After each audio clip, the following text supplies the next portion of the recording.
John, we got Eric, and we got Tal. And hey, what's up? Hello. We're back for RenVM Part Dukes. I should probably say that right here. Let's see, Part Duke. Let's see. Part Duke. Part Ducks. Part Deuce. Not the quacker. Part Ducks. There you go. Yeah. So, hey, welcome back. Maybe just do a quick recap of what we did last week, John. Just to get let's just jump right into it. Okay, we gave an introduction to the RenVM, concept of dark nodes, interchain liquidity, all that fun stuff. Okay. And what we went through was the Solidity API of the RenVM gateway, of how to interact with their dark nodes on the Ethereum blockchain. Great.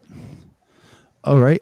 So just as a quick outline for today, we're going to learn how to use the RenJS gateway to integrate deposits and withdrawals of Bitcoin to the wrapped Ethereum. See how I changed that? And then we're going to dive deeper into the use cases of RenVM in JavaScript. Adam, are you excited? Oh, am I ever? And now, for everybody that's not a nerd, ABI is the application binary interface. So excited! Oh my god! Yeah. Well, yeah. What was? I mean, there's a lot of assumed knowledge. That voice. No, I didn't actually. But you know what? But we're gonna go with it. I'm really excited. Yeah. So we are going to dive into which part of. Let's see the RenVM, and we're going to check a look at their documentation. Yeah, so we're going to, since yesterday we went, or last week, no, it feels like yesterday. Mm-hmm. We went through looking at their Solidity smart contracts, and we wrote a simple one. And so today we're going to be taking that contract, deploying it, and looking at how to interact with it in JavaScript. Which one we're doing Gateway.js? Yes, a very simple front end. And there's RenJS, and maybe we'll look at a little bit of that. But Gateway.js is what you would want to use as a developer building front end applications with this. Yeah, so this is the site right now to we're displaying. This is Gateway.js. In this chapter, we'll be integrating Gateway.js into our user interface. So I think what we're going to do is, let's see, I think just as a quick table of contents, we're going to initialize using NPM. We're going to deposit funds.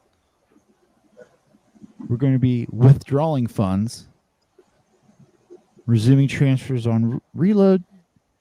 We're going to go look at how that implementation can happen in React and testing it. So let's see.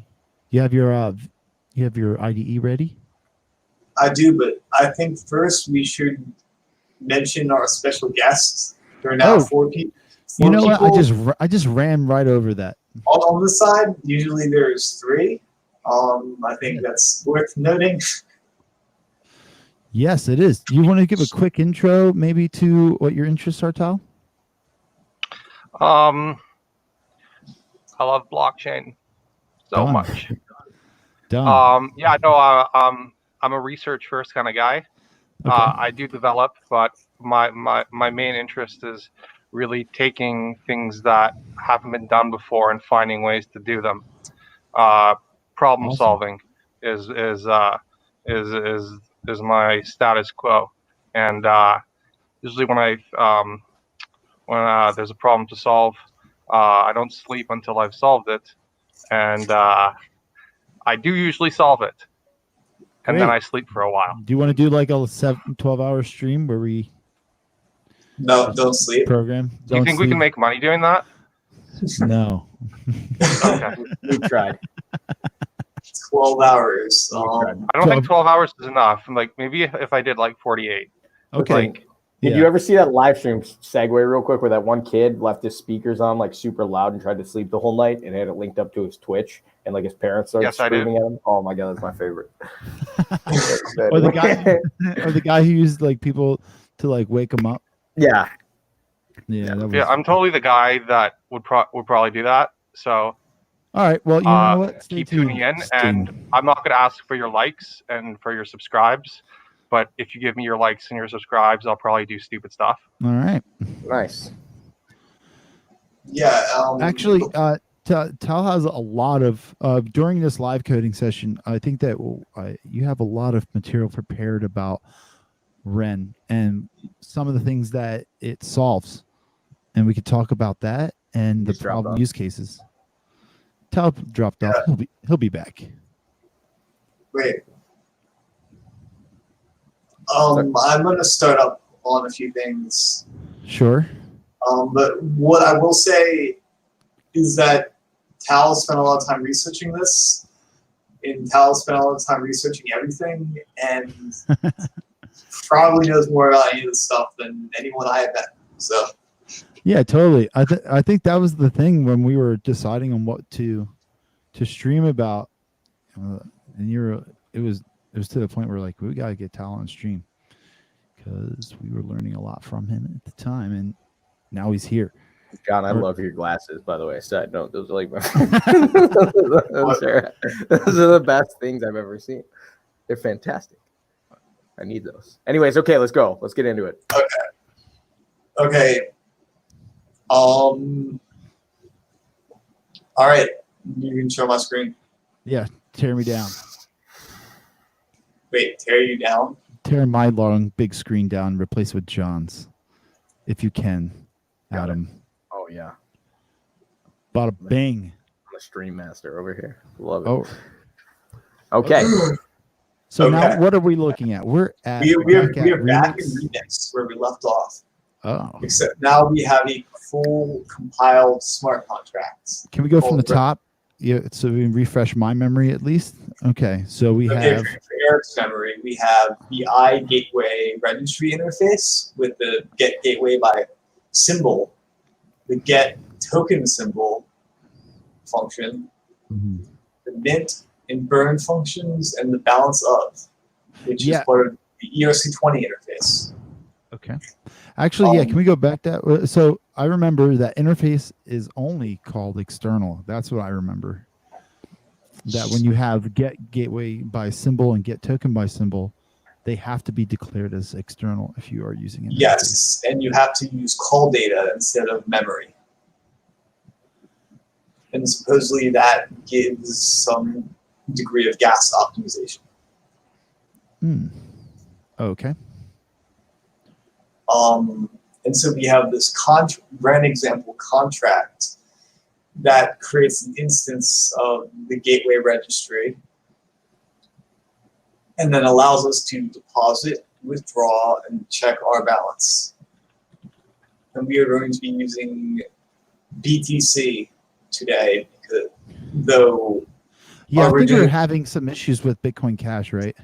Yeah, that's what we had originally wanted to use because they will be faster transactions. Now, hopefully, if we get this finished, we will be able to make a transaction and they will actually go through fast enough, but it's Bitcoin. It's secure. It's not fast.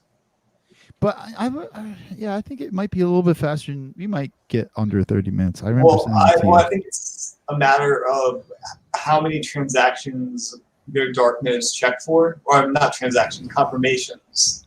Yeah. Like if they want 6, we'll be here all night. I think it's probably like 3. All right. Well, I think that we should just make that disclaimer now is that a lot of what we're doing here, especially in testnet, takes time. So if we do not finish by the end of the episode, we will leave. Yeah, some screen shares inside. Our viewers may not get the satisfaction of the complete transaction. Tal's gone for good. What? I'm kidding. What? I don't know what happened to him. Maybe he's getting a snack. All right, so we're here at the contract Ren example. Okay. So it looks like you're instantiating a new registry. Yep. And so we are using their testnet registry, which is this address, this fine long string of numbers and letters. And now we're going to deploy on Koban testnet.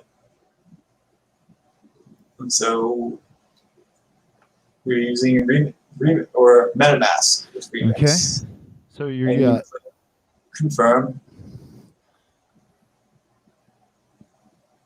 Oh boy. And I'm back. Hey, you're back. So we get the details, the constructor, and the hash. Tal. Quick question. Can you give me the correct pronunciation of your last name? Well, Ziskind. Okay, in Old Yiddish, it's referred to as Ziskind, which is roughly translated as "kill you." Oh, cool. What? But it's actually "sweet child" because I'm adorable. Okay. Oh, nice. The more you know. Whoa. But you know, it can change sometimes. Okay, so now. Oh, that's not the best feature.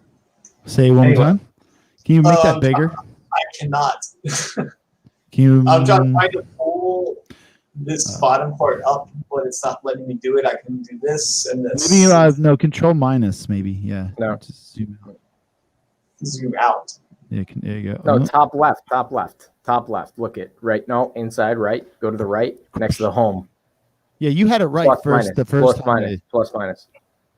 Oh, swing. No, that's not what we No, want. that's what I'm trying to do. I'm trying to get to this bottom part. I need to copy this transaction hash, which I can do, but it was just a bit. So I have to go to. So what I have to do now is find the actual contract address, and so I have to go to Koban.etherscan. Unfortunately, because we live in a world where all our decentralized data is held by a centralized company. We're getting there, but yep. You know, so it's kind of like so the world of the world of DeFi is the world of centralized finance. Actually, that's reality. Yes, I think decentralized Etherscan will be a bunch of different Etherscans which work in a decentralized way. They're running different Explorer queries, and we'll have nodes running them, and we'll get all the benefits of Etherscan. We'll get all the benefits of block cipher, of block stream, of block native. I'm still the amount of block explorers I use on a daily basis makes me excited for decentralized explorers when everything comes together. BitTorrent just needs to load a block explorer into their platform. Then we're good. That'd be nice. Checks peers. Anyways, okay. That'd be sick. So, all right. So So what I'm doing here now is I have a basic React template because it would take me way too long to create a whole React app for you guys. Yeah. Can we go from the top so we can see? We can see that the most important. We can go more from the top. Let me. Yeah, we don't have to. I think that we don't have to code out the whole app, but we should go through the life cycles at least. Okay, let me make sure I'm in the right folder here. So live stream, right live. Okay, so we're in app.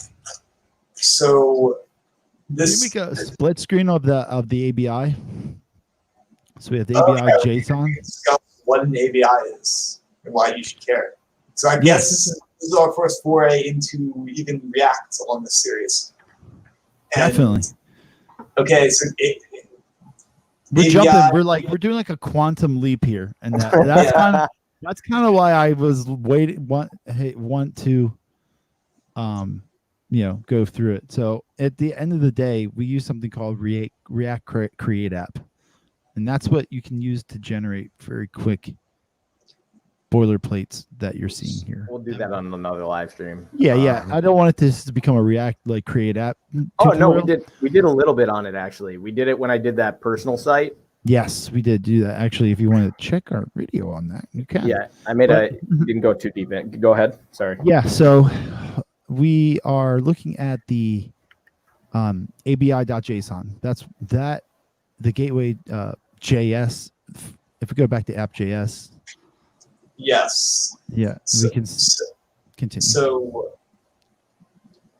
So there's called application binary interface. ABI for short.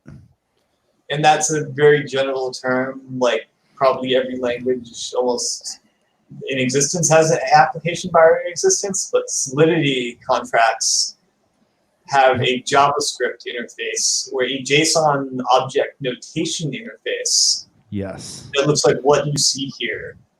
So we have constant inputs, name, outputs, payable, state mutability, and type. This is important to take a look at because we are actually talking about if you are on Etherscan, if you want to go to Etherscan real quick and look at any transaction, you can actually see and go into the API of that contract and sometimes the decompiled code. Yeah. So let's go back to app.js and let's look how it was imported and how it's used. What do you call that, by the way? Is that key value? No, like that's exactly what that is.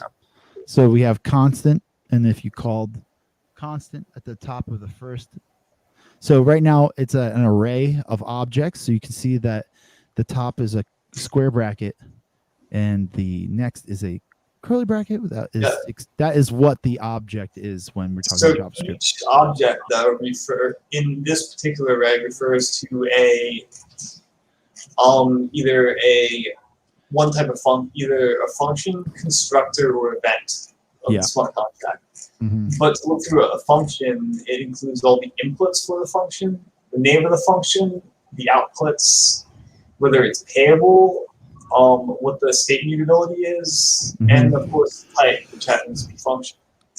But you also have event objects, which are a bit different. Yeah, we talked about that on a Texel. We talked about that on a Texel stream about just being able to read those events. So if you have a contract and something is happening, the emit function will be able to catch that. So in terms of importing, though, the import works like any other JavaScript object. You import ABI from ABI.json. And through the magic of JavaScript, it just gets the whole object. Yeah, which is awesome. So it's kind of amazing, really. I think that's why everyone uses JSON, because at any time you're probably going to, I believe that if you use the capital O object, it will actually call the object and all of its properties. So you can just say object and you can restore and reconstitute that whole object just from that JSON file, which is basically what's happening with that import instantiation under the hood. Yeah, so what I just did, if everyone noticed, is I replaced what was a temporary holding contract address with our new contract address. Yeah, you just compiled that in Remix. Yes, I deployed it and I got this address. Now, if you look down here, our contract is actually instantiated with web3.eth.contract, which takes the address and the ABI, and this gives us a compiled version of the contract in which we can call methods, or a object. I'm not sure the best terminology for it. Just explain it. Okay, so in pure JavaScript terms, this object, which is a constant, has no type, but is of type contract. Yes. Which has a number of functions which emit what are called PROMI events. And this gets kind of actually deep and technical. And if you get into the typing of the JavaScript, which you will have to do if you ever work with TypeScript, in Web3, that's be actually a very interesting Can you hover over contract? Will it give you some sort of explanation? No, it's a type any. What about that contract? Damn, it's the any. Yeah, something. Your extensions right. No, we would need to load up the TypeScript example. You can see the complexity of actually dealing with Web3 and TypeScript. It can kind of be a nightmare. No. Yes. No.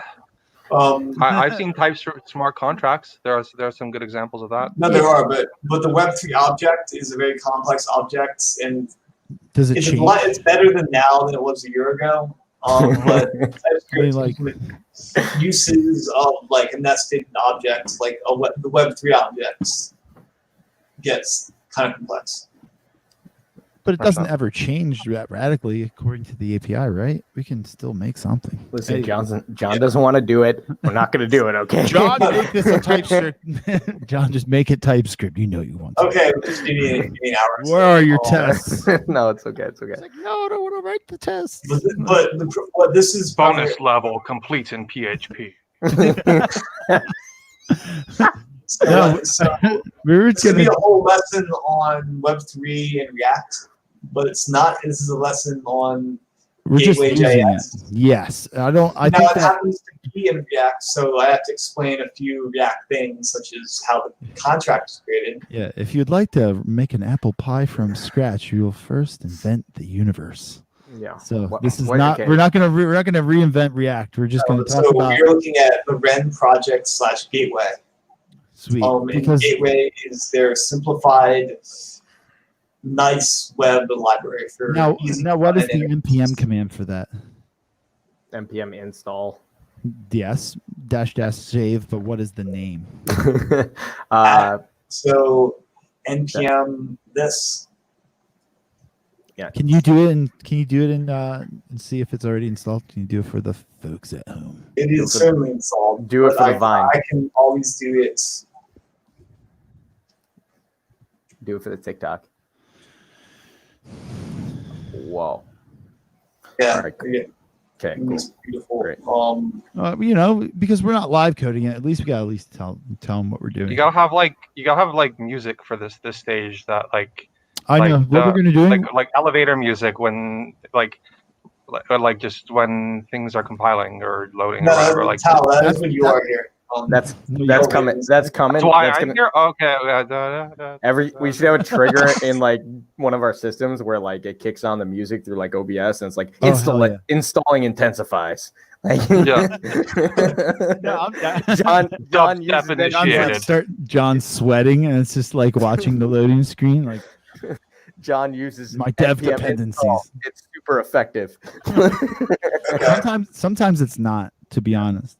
And you're like, if you just install via npm with sudo, wow. Yeah. So that's how you install Ren project / Gateway. Okay, cool. Yeah. So just an overall comment about the stream where we got a lot of cool stuff. Even for Trading Tuesdays, we're going to be upping the production quality of this entire stream. It's going to get really nice. Eric, are you involved in Trading Tuesdays or? No, but I'm definitely going to be working closely with Erica on getting her stream deck so we get we get some cool, just like you said, some sound effects. Great. Nice. Kramer Mad Money shit. That's what he's going for. If you start making money during those trading sessions, would you be giving some of it away or I don't think we ever accept money on stream. No.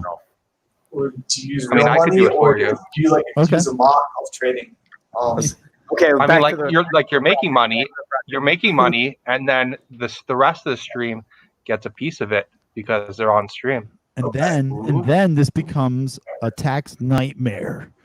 Yeah, let's not do that right now.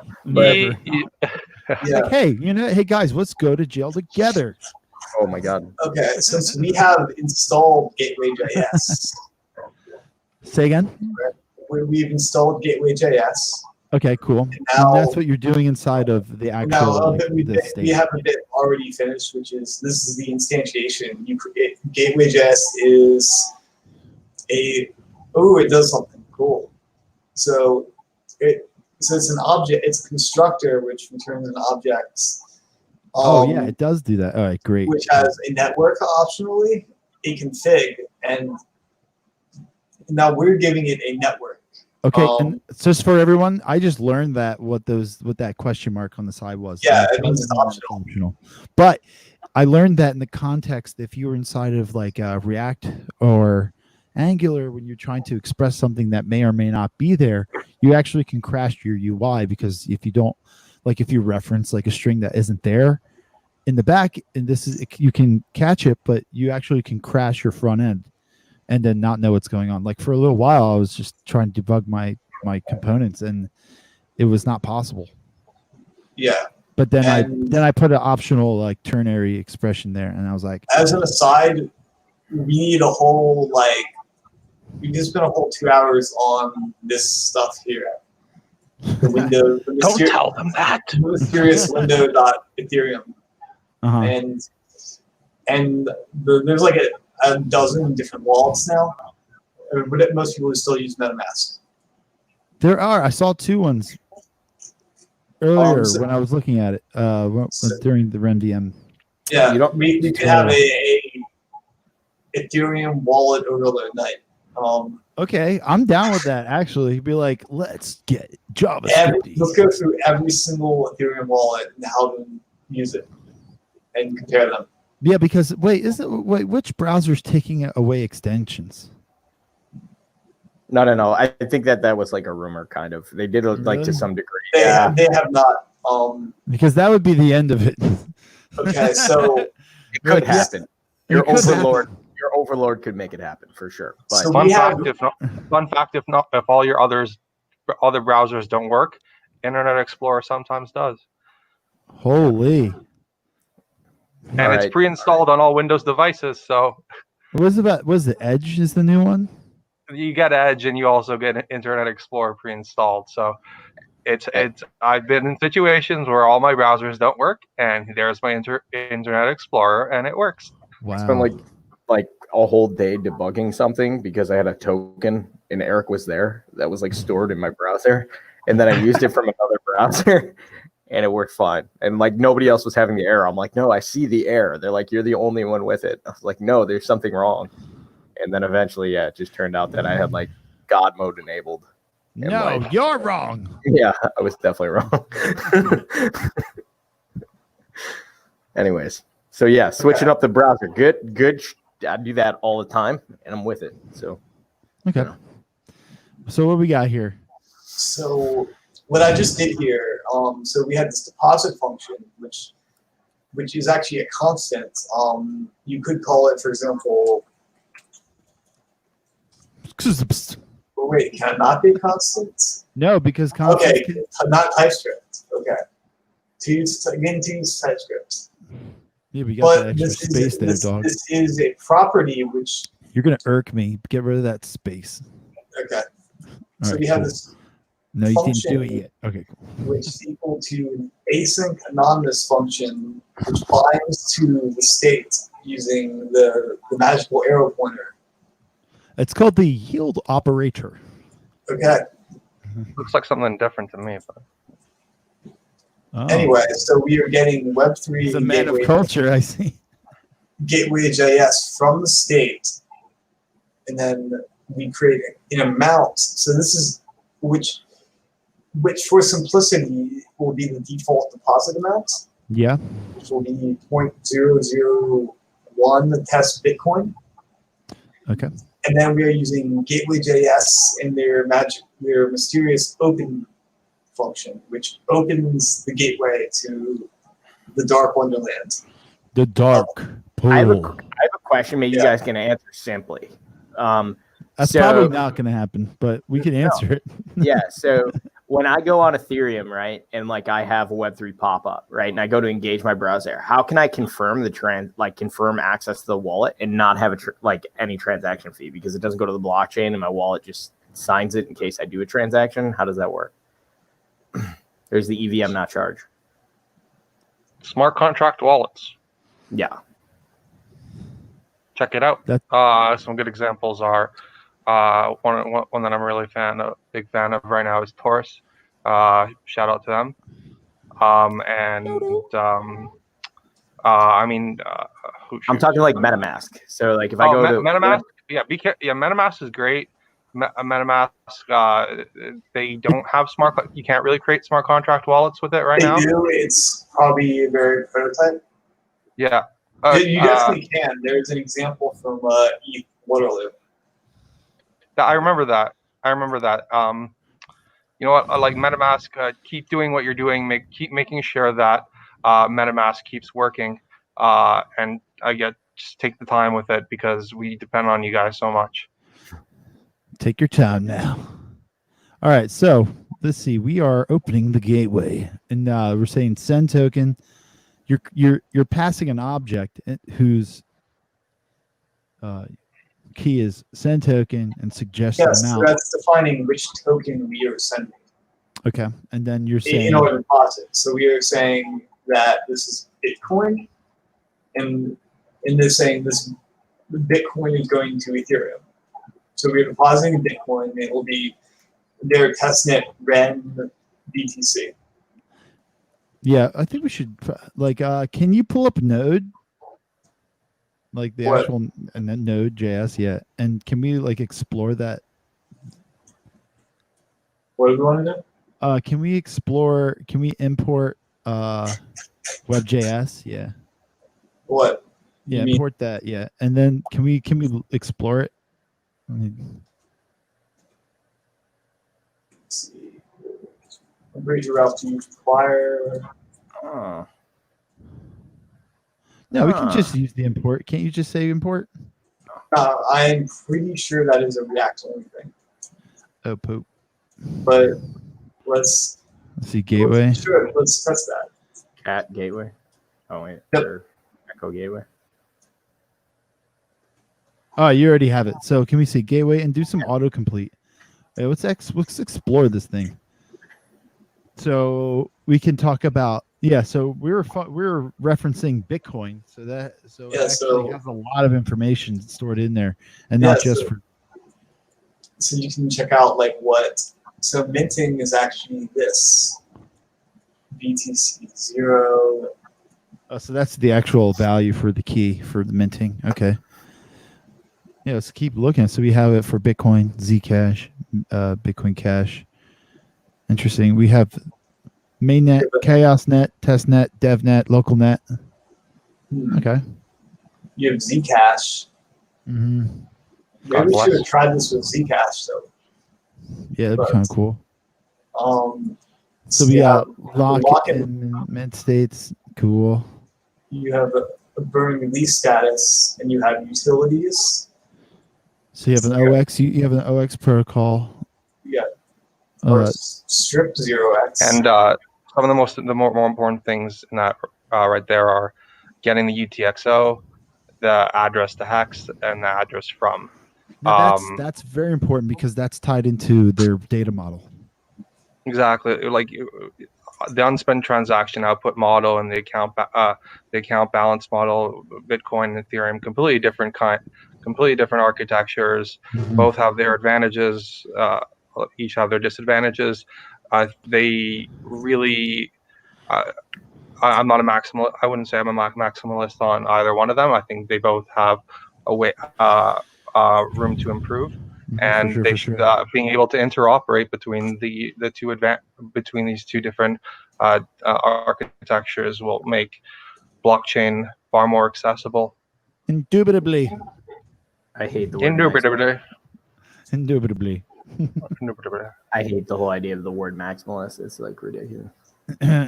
Coming from someone who's maximalist go away. I'm not a max. I just think it's the best. I love it. That's literally. That's not maximalism. Maximalism is like totalitarian psycho. Only can be one. There can only be one. Okay, so now we just use one of these functions. Only one there can be. We should create our nonce. If anyone remembers the smart contract we wrote, it has a nonce in the deposit function. Once number used only. Yes. Yeah, number used once. Do Going you think back it's to Yoda. possible that Go back people to- will understand you more if you with the Yoda voice? Yeah, maybe. And, it'd be like, wow, I can't understand. Or- I mean, Oh, Like if they you're speak in explaining Spanish, something in your that's regular like- voice, and like, oh, that doesn't make sense, and then there's the Yoda voice. It's like, Oh yeah, that just sounds Contract so much more parameters. wise now. Parameters of the contract. This key is. Holy crap, that makes so much sense. I'm like, wow, I'm dyslexic. Cool. And maybe a whole boot camp. But Yeah, you gotta- we'll do a whole boot camp backwards. Like this Whoever is gets how. whoever gets the first step first wins. Yeah, Whatever if that you means. get- Yeah, whoever gets to the beginning of the course first graduates.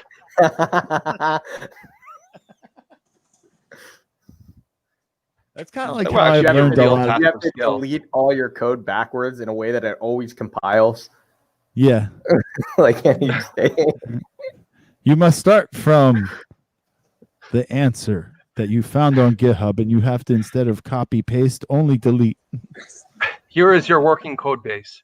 I want you to make it not work in as many ways as possible. And that's what a developer does anyway. This is you. You will develop in 3 different versions over 2 different environments. And Eric, you've obviously never done test-driven development. you're right. So, I came to the higher ups at my company, and they said that test-driven development is the way to go. it is if you work in a cubicle on your robot, for sure. I agree. It's a good. Don't it's make good fun one. of my transformation to robot. Iterative development. Yeah, I mean, I definitely. How do you define Test- iterative development? Can you say that in a Yoda voice? Iterative? I'm not wise enough to be able to do the Like what SpaceX does, they're like iterative engineering process. They like build shit until it breaks and then improve upon, iterate and improve. And then they used to just design the whole rocket on paper and then like figure it out and then like work it up.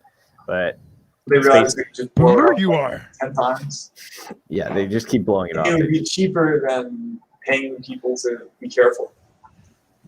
Yeah, they just keep trying until something works. So, Okay. I mean, there's components of each. Anyways, iterate and improve. That's like I don't know. Iteration. Good word you have. That's like Eric saying like while loops aren't important, which they really are. They're like the best. No, I'm talking about for loops, and we're unraveling them. Just like We don't need for loops we anymore. don't need for loops. We've evolved. What about past that. while? What about Iterators. Iterators have pretty much killed for loops.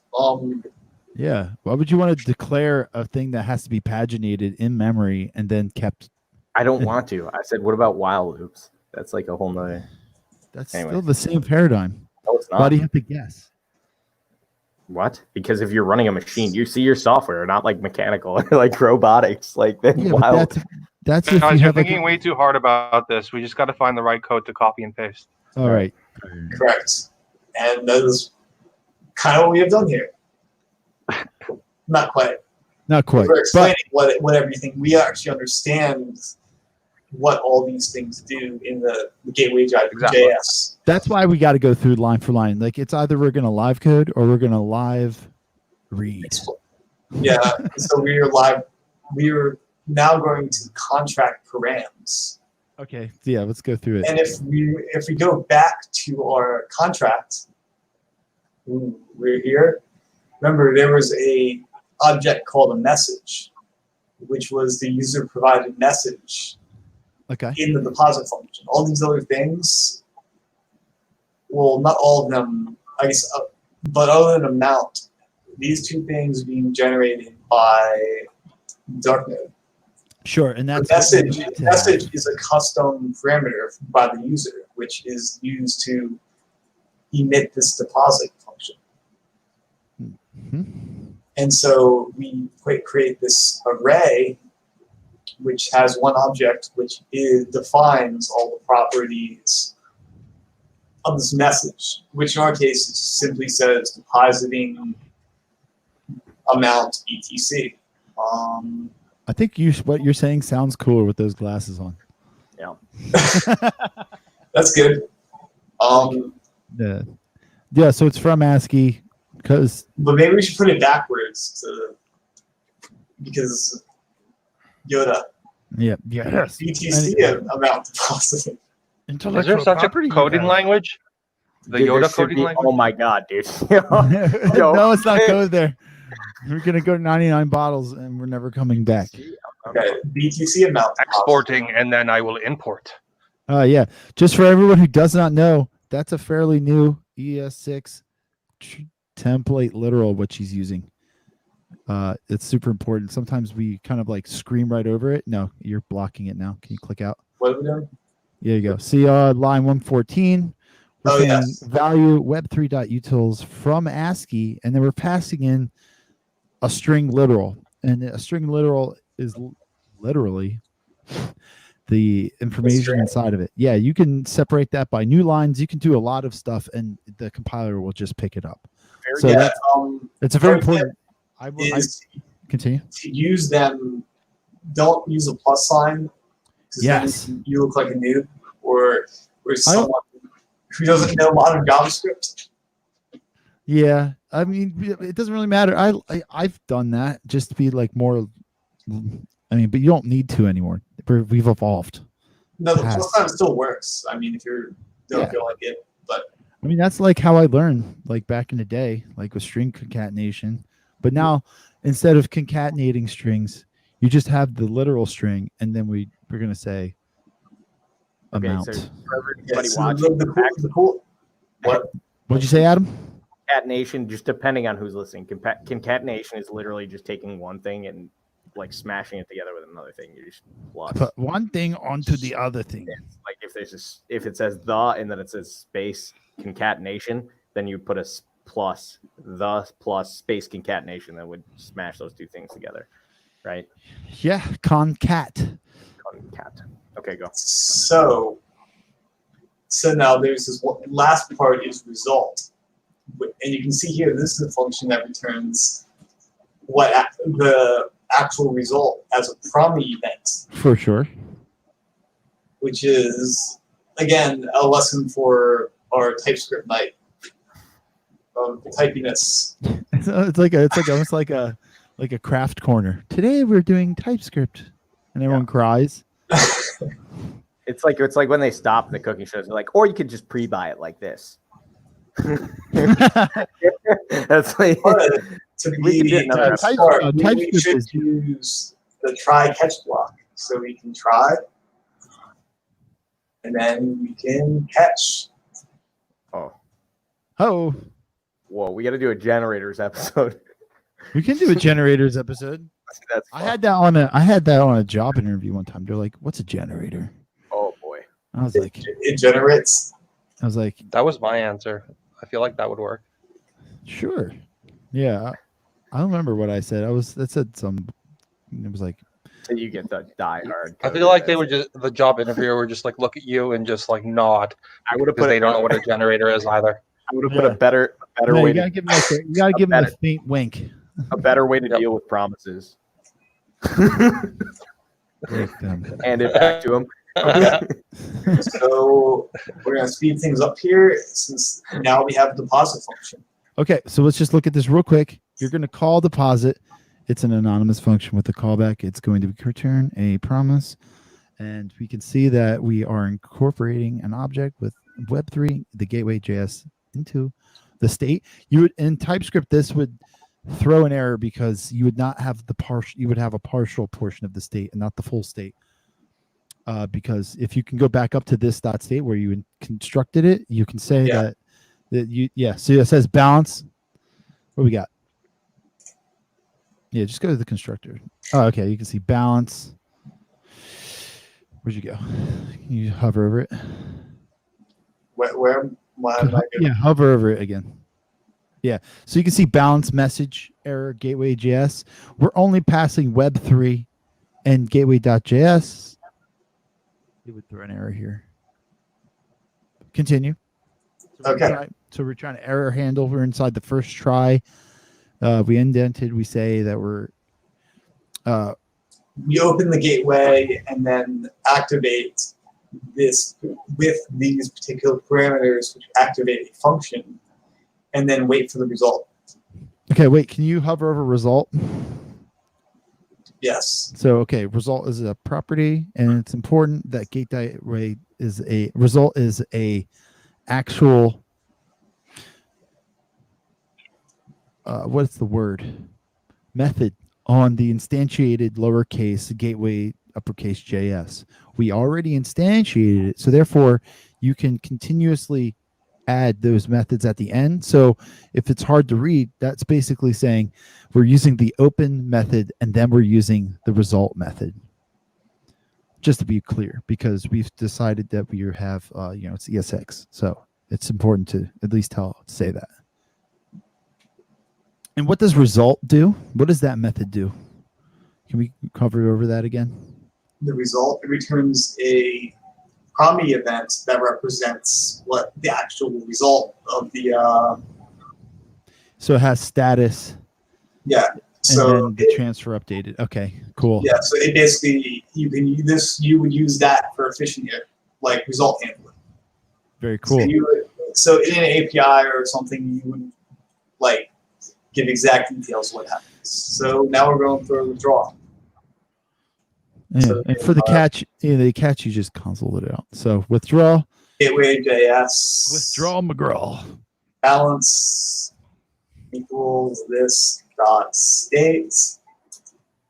And then now this would not throw an error. Well, actually, I think it would still throw an error because there's 4 different aspects of the object that this state would be. In TypeScript, you would be uppercase partial p partial to partially add things to state. Just for your knowledge.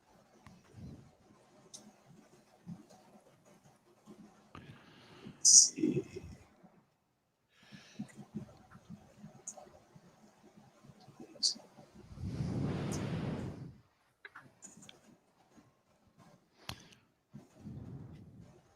Let's see what we got here.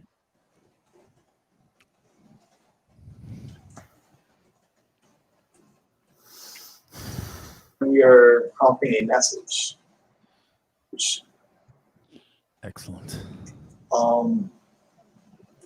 This when you withdraw, you will have to give an address. Sure. But then you open a gateway that will define where that address goes. There we go. No. Looking at it right now, it really seems like a really good formula, which you can use to iterate and create different things out of. Like you follow these steps, you do them even as a template, and then there are some really cool interoperability use cases that can come from it, and it doesn't really take that much. I mean, this is beginner to intermediate level programming, no offense. For sure. Yeah, I think that is a place, and I think that's why they publish them, because you want to be able to get on their platform and start using it right away. And they made it. No one's using a platform where you have to be an expert to. For sure. Create a basic example. For sure. But everyone knows JavaScript. That's Wow. Wow, what an assumption. No, I mean, okay. A lot of people hate JavaScript and stay away from it like it's garlic and they're a vampire. I mean, it's like, how do I put this? It's like the duct tape of computer programming, which is yeah. That's a fair analogy. I think that is PHP. I don't think that's oh, don't. PHP does not get that credit. Please yes, stop. Does. No. It definitely is holding together the whole freaking internet right now. You're and it was created out of necessity and by accident, and was just like, all right, we'll just go with it. Everybody just said, okay, let's go with it enough that now it's like an actual programming language. There's a lot of hate on PHP, and I think I've reinvestigated what the new versions are, and it's actually Not bad. I know. Seven was different. I think it really depends on the kind of application you're trying to build. Web Also, development. because like for example, with PHP, I found that there are so many libraries that involve voice over internet protocols and networking between like IPv4. If you yeah. if you want a job So- guaranteed, definitely go learn PHP. Yeah. we're like, don't listen to us if you want to get a job, go learn Java and PHP and hate your life. Sorry. Kotlin. You know what? Go I learn think about. Kotlin. Oh, yeah. blockchain stuff. Just learn Java and PHP. Or this is you can also get a job learning this stuff. So Yeah, JavaScript. JavaScript is like the Sherwin-Williams of the internet. PHP though, like WordPress. So Yeah, all day. That's like everybody in the whole world who wants to have a business, who needs to have a little bit more granular controller over their shop, like their Shopify cart installation. And you don't even have to be good. You don't even have to be good. You And be that's terrible. And get coming paid from well. Adam, because if Adam can do it, anybody can. Wow. That's what we've degraded to right now. Wow. Deteriorated. This is what we are now. We're PHP shills. No, but honestly, I probably the work more PHP than anybody in here. no, that's what I'm saying. I think that it's not actually knocking you. It's actually being like, actually, I'm trying to empathize with your trauma. Doing a lot of PHP. Yeah, I mean, when you set up a client's like website, and then you have to be not only the designer but the tester, the DevOps guy, everything. Testing. Who tests? I know. There is no production server. It's just the server. People are like on the website and they're watching it change. You're like, what is going on here?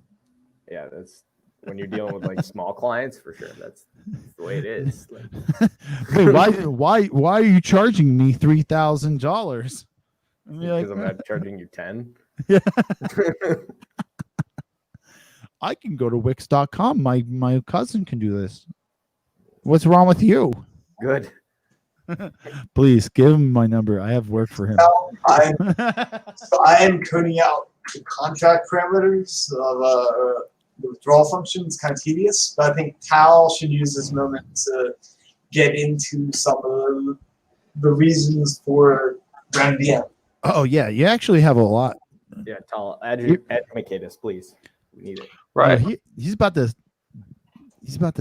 lay down the sauce. I'm about to edify, Quantum storage of my brain. educate, to I don't have any more words, but Elucidate. yeah, no, I feel like before you get into this is just going to open a whole black box of stuff I don't know. So it is, and when I was looking at it, I was like, "Oh, financial term, don't know."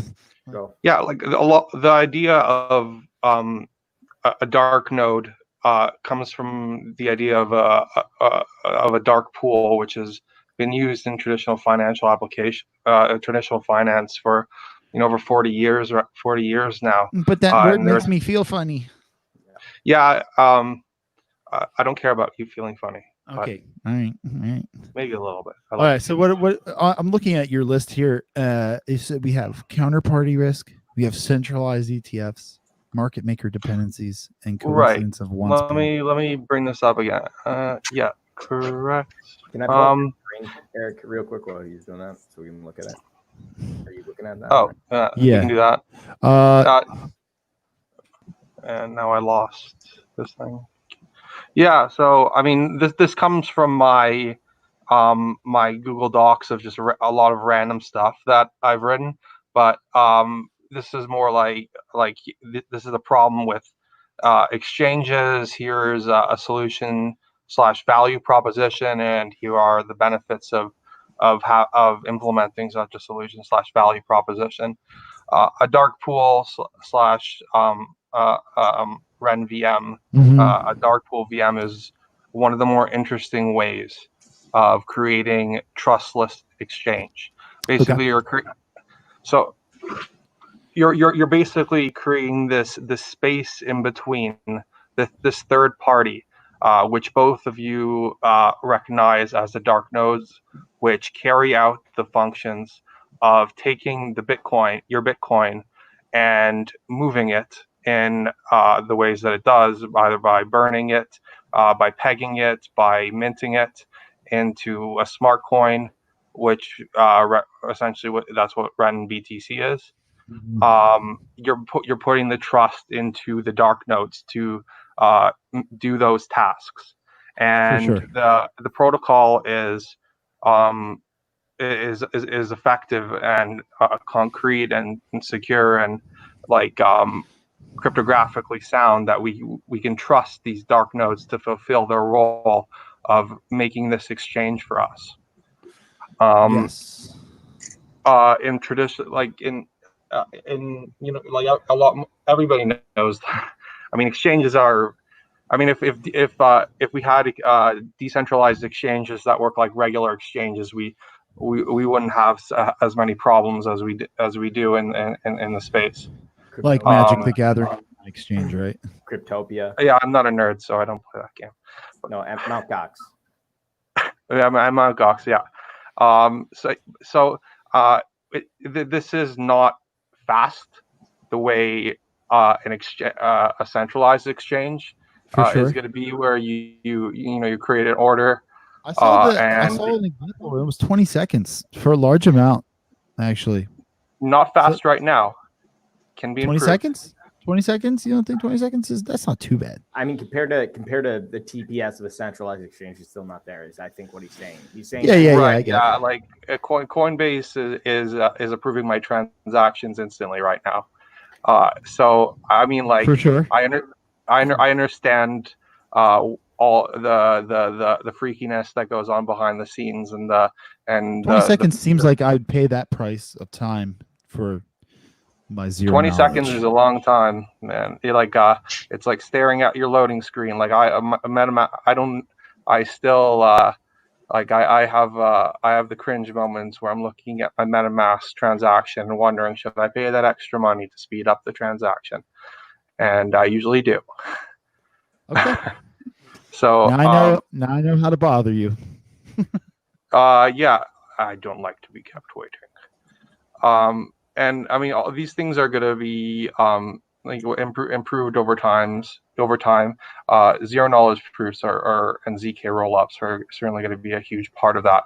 But for now, if you're looking for a solution to make in a decentralized way to take your Bitcoin and to turn it into an ERC20, which you can then very easily swap with any other ERC20 like token, there really isn't a comparable solution out there.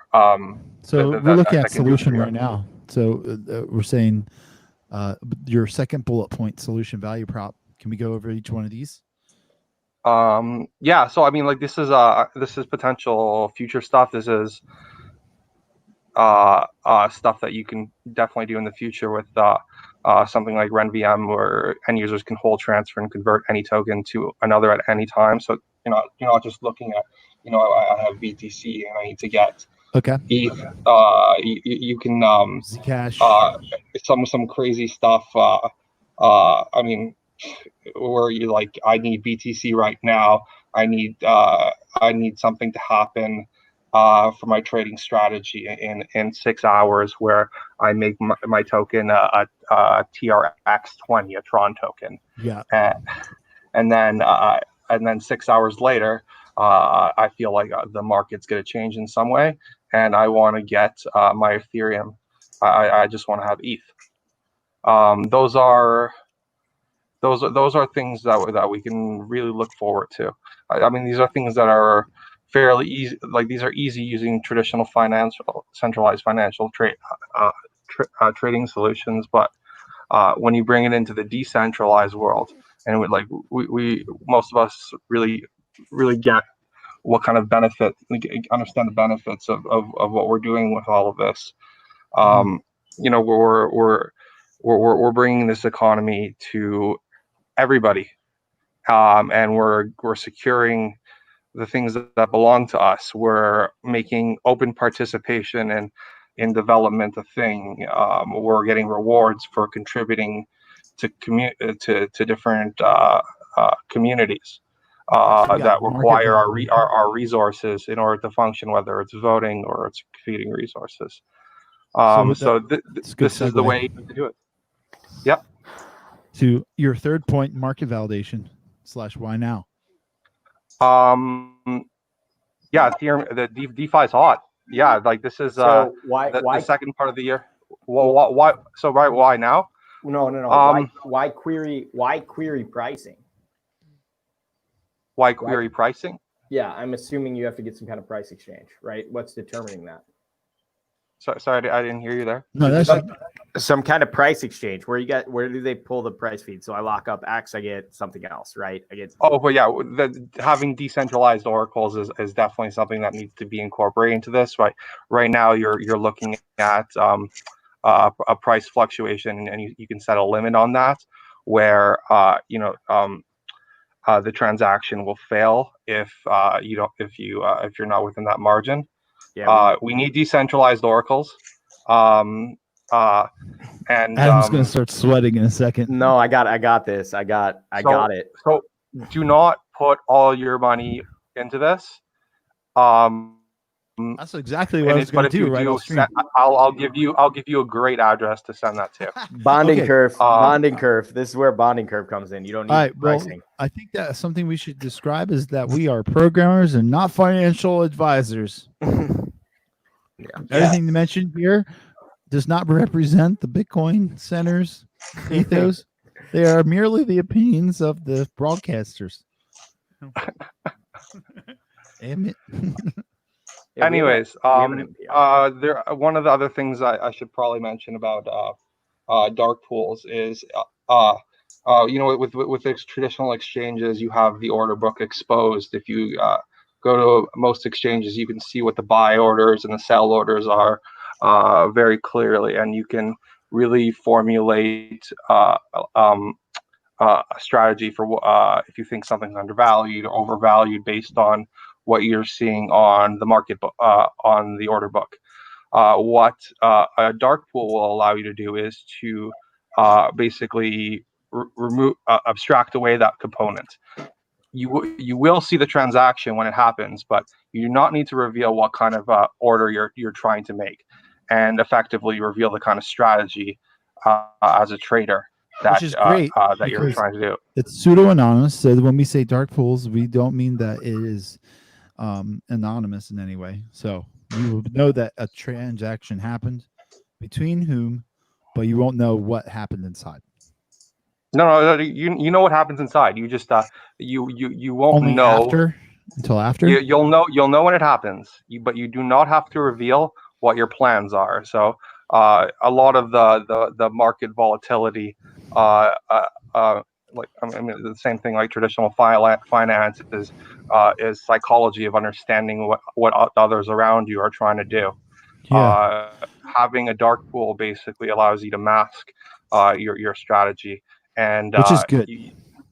I mean, a whale will move, and then people will be like, "Oh my god, the market's crashing." No, it's more like the whales are coming.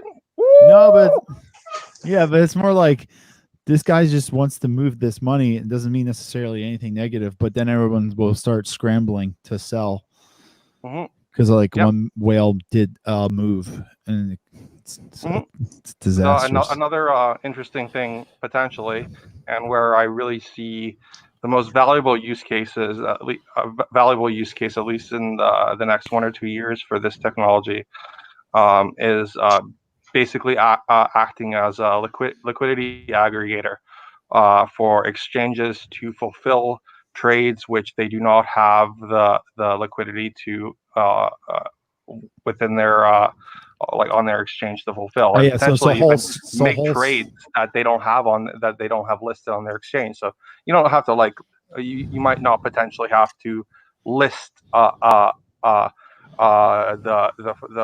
564th ranked coin that's in ERC20 and that they're asking you to bring onto your exchange. For sure.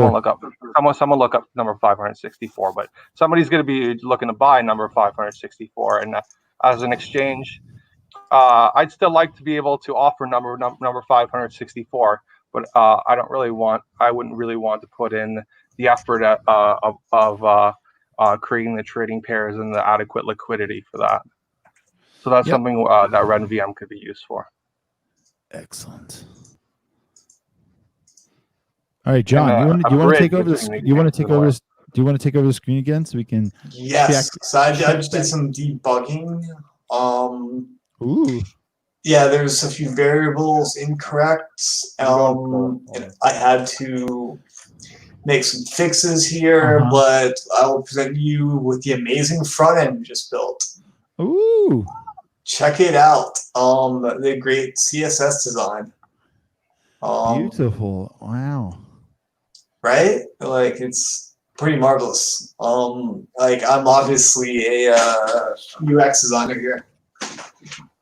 But what is pretty cool is what Gateway.js gives you already. So if I click deposit Bitcoin, it gives you this nice pop-up powered by RenVM, where I would copy this address and then send that's a sick little modal 001 Bitcoin to it. And in a single transaction. So, and they give a fee. So, so assuming there is, let's see, a 10 BPS per mint or release, and it's distributed to all active dark. Holy, that is all big. There's also a 35K SAT fee for paying blockchain miners. Yeah. So. Holy.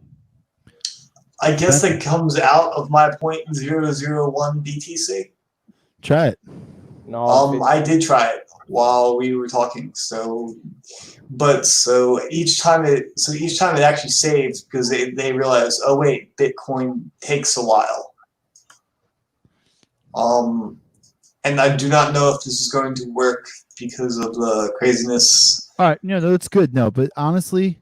We got you got to click. So I didn't confirm. So I'm using Copay. It's a wallet you can download on the Windows Store. Woohoo! Wow. Yeah, I'm not gonna make any comments on the security of it because I have no clue. But you can download on the Windows Store. I didn't. What? DYOR. Oh, check this out. DYOR. Wait. Here we go. Something worked. Yeah. It detected something. The crowd goes wild. Not only did we code in React, but we actually got something to go on testnet. We made an inner blockchain bridge between Ethereum and Bitcoin. And something is working. Well, humdinger.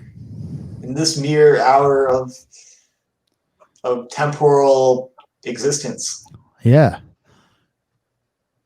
Wow. You know what? It is actually an hour. Let's just go from the top. No, it's about to get it interesting. I think we got to do part 3. Hour.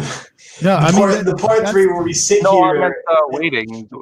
That's what we. Yeah, I mean. Anyway, Tal, do you have any more thoughts? Yeah, this is another hour. We can do this. So to reiterate, and the thing that confuses me in terms of the privacy of this. Yo, can you switch it back to my screen, Adam?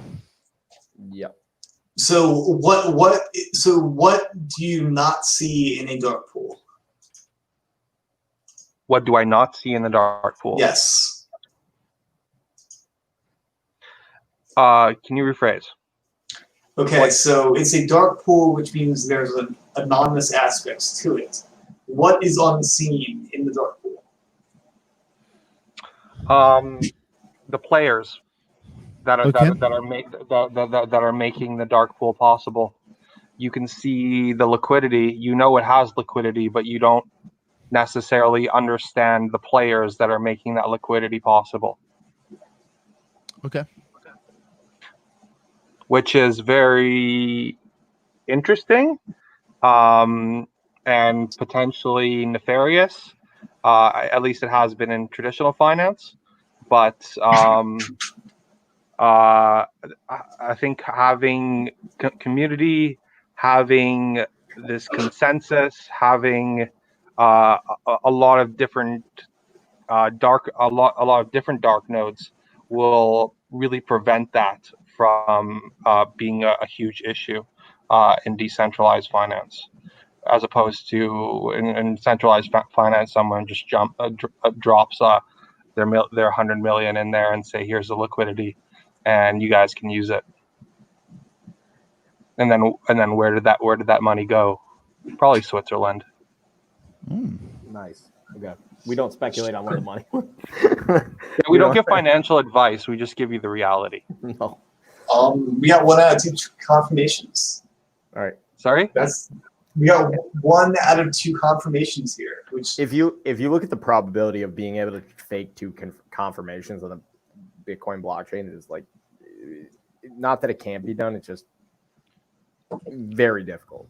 What's the probability of doing 1?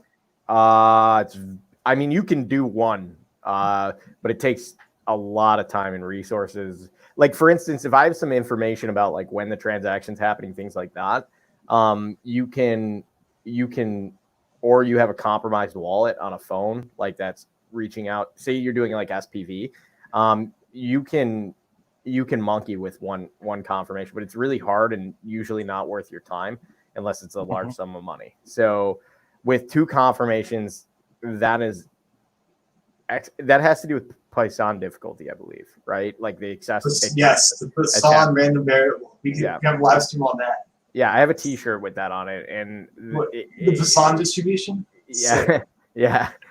It says blockchain, and that says H header, like math H.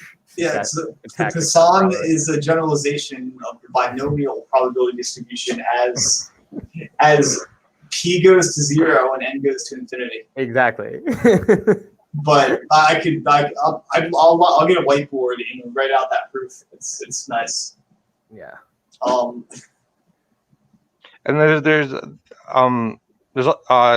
we also have to and we're starting to learn about these things. There are different types of nodes with different different functions, and there will be different kinds of nodes that will start appearing on the Bitcoin blockchain as well. It won't just be full nodes and light nodes. You'll have standard nodes as well, and you'll have relay nodes. They are already starting to